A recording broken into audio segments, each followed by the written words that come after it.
Welcome back to yet another video. Today we're playing Hue. Hue is an indie platformer puzzle video game released in 2016. This game is absolutely phenomenal in terms of experience, and I just have to recommend it to you guys. The game starts off with you running down a dark corridor as you pick up your first letter. This game is basically about unraveling what happened to this person who keeps sending us letters. The game works with a simple color switching feature, which allows you to change the background of the game. Firstly, we begin in a house, which we leave to head into the harbor, where we get our first color, light blue. We then enter a cave, which leads us to the first chunk of the game, where we meet a woman just chilling near some water. In this part, most of the puzzles use boxes, which you can pull or push, and we then had our first death, unfortunately. We dodged a bunch of rocks, and we then found purple.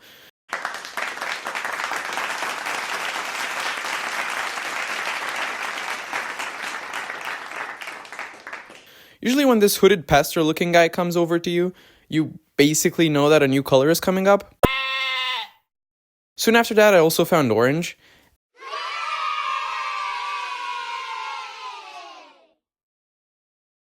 And there were a lot of puzzles where you had to arrange a bunch of different sized boxes so you can reach higher points. We found some hanging skeletons and did some rock dodging.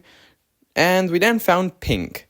Now, pink is a very important color because for a majority of the game, it basically is the one that you can use for the background so as to see every single component of a level. This is also the point in the game when puzzles started getting a bit difficult. They aren't impossible, but the game definitely gets quite tricky. I stayed on this one level where the whole screen is full of walls for quite a bit of time. We jumped on some pieces that can break under you, and then we unlocked red.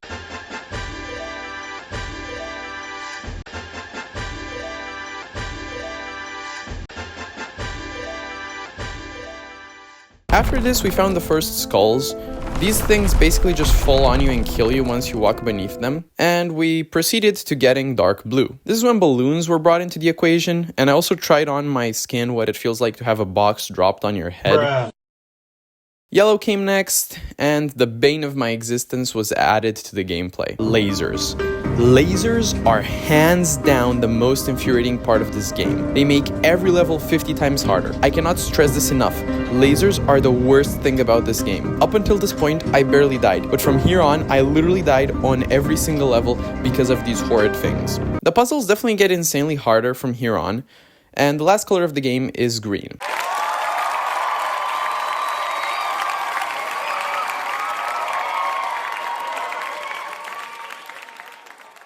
After some more hard puzzles, we go back to the city where the game began, and we then take a boat to the university. This is basically the game's end game phase. To get into the university, we first have to cross a mountain, which obviously is filled with puzzles. And this is where we first discover the color switching blocks. These things basically change color every single time you jump on them, and they make for some tricky levels. Levels here start taking me way longer than before, because not only do they require you to think every move through carefully, but you also have to be quite skilled mechanically. Soon enough, I reached the university. Here we spoke to a nice janitor and found the next gameplay element. Paint. There's these things that allow you to paint blocks, and if the game wasn't hard enough already, these definitely amp it up to 11. We then have a massive plot twist in the story. The person we're actually looking for is our mom. Yours lovingly, Mum. And this just makes the game a lot sweeter and had me going crazy. A bunch of extremely hard puzzles later, we reach the final letter, and this one actually comes from the hooded figure who keeps showing up. Yeah, the pastor guy. This guy actually turns out to be our dad.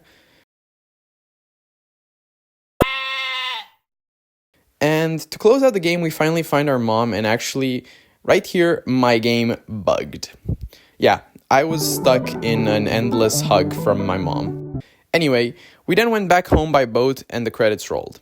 Simply put, I love this game. Even though some stages were very hard, I think it is safe to say that this game is amazing. It manages to keep you both engaged and hooked for its whole runtime. The gimmick doesn't outstay its welcome, and you can tell that the devs put a lot of love into it. I honestly highly recommend you give this game a try and see for yourself how to solve these puzzles. For me, this game is clearly a 9 out of 10, and I would definitely be down to revisit it someday. The game is available on PC for only $15, and on mobile for actually $5. Be sure to go play it for yourself, and tell me your thoughts in the comments below. Anyways, if you enjoyed, please don't forget to leave a like and subscribe, and I will see you guys again very, very soon with another video just like this one. Bye-bye.